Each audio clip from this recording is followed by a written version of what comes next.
Senator McCain has suspended his presidential campaign and is threatening to skip Friday's presidential debate to work on the Wall Street bailout bill. Is this a self-sacrificing manifestation of his country first slogan, a self-aggrandizing political move to try to take the reins of leadership on the economy from Barack Obama?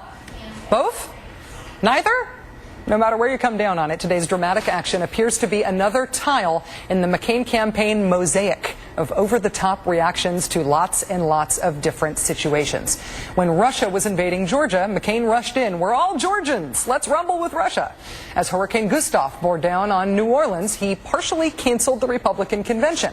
When Obama fared well at his convention, McCain's response was to throw the ultimate Hail Mary pass and choose Sarah Palin, an inexperienced governor, even though his entire campaign was built around criticizing his opponent's inexperience. Economy in chaos? Wall Street in turmoil? McCain now says, let's fire the chairman of the SEC in the middle of the crisis. And now that there's a big proposed Wall Street bailout plan, McCain has out-Hail Married himself. Suspend the campaigns. Postpone the debate. This crisis-first pattern may be what this week moved conservative columnist George Will to question Senator McCain's temperament and judgment.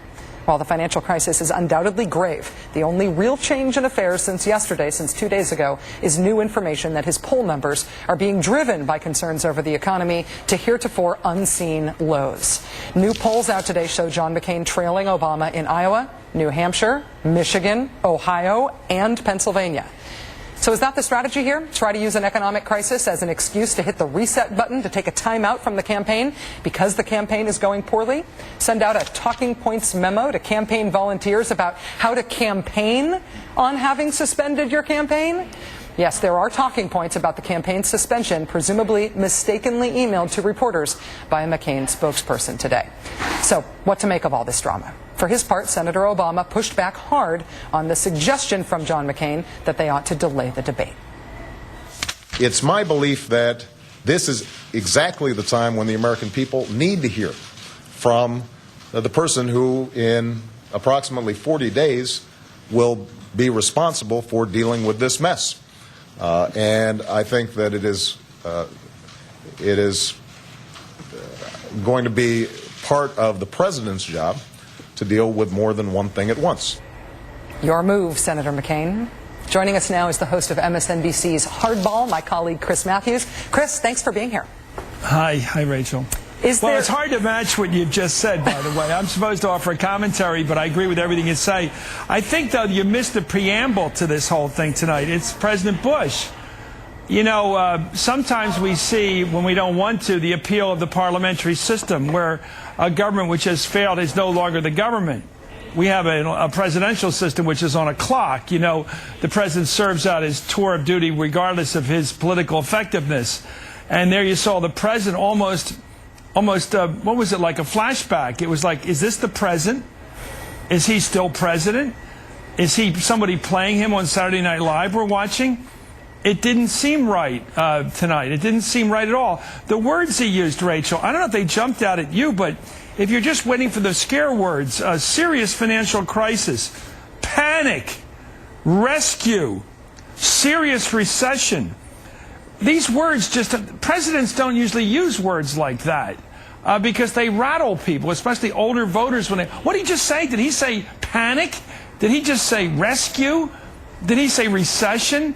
You wonder if people are running to their ATM machines right now and making plans to go to the bank and withdraw the cash tomorrow. I mean, it's a very, I thought, a very kind of difficult speech for people to hear tonight. I was struck by some of the, maybe they're coincidences, but I mean, it's been, I think, 377 days since Bush gave a primetime address. The last time he gave one was on the war in Iraq. The last time that Dick Cheney was on Capitol Hill lobbying Congress was on the war in Iraq. We had Joe Biden today speaking in Cincinnati, where Bush gave essentially his declaration that he was going to invade Iraq, speaking on foreign policy. There we're talking about $700 billion. The only other thing in our budget that reaches that level that we can think about is the bill for the war in Iraq. I wonder if what's happening here is we're defining this as something that is as big a crisis for our country, possibly for the world, as the Iraq war has been.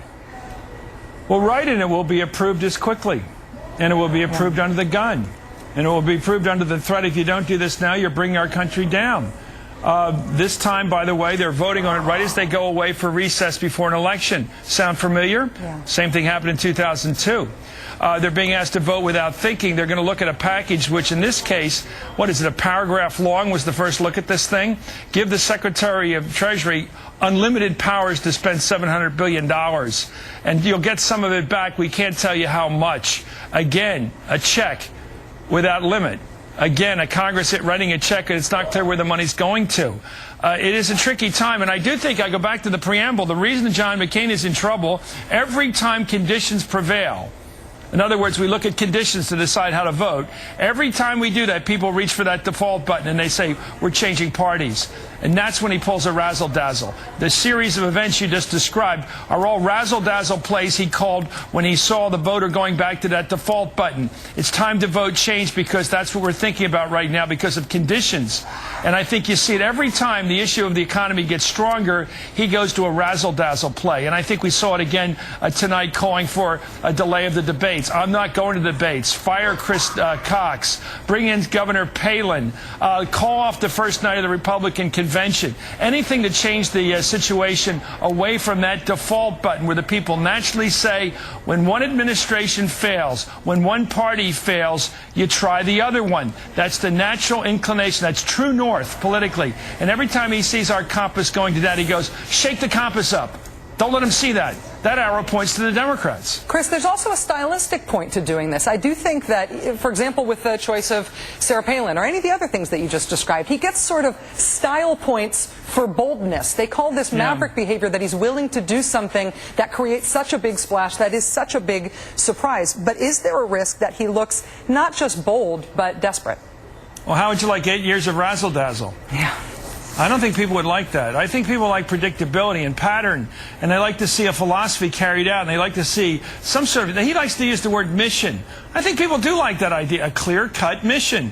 Are we going to extend the role, expand the role of the public sector? Are we going to reclaim the balance this country once had between public and private enterprise, where we bring back the role the government has always played in energy development, in transportation, in education, in regulation? Are we going to regain the balance we had before the 80s? That's a pattern, and that is, in fact, a mission, I think, is Barack Obama's mission.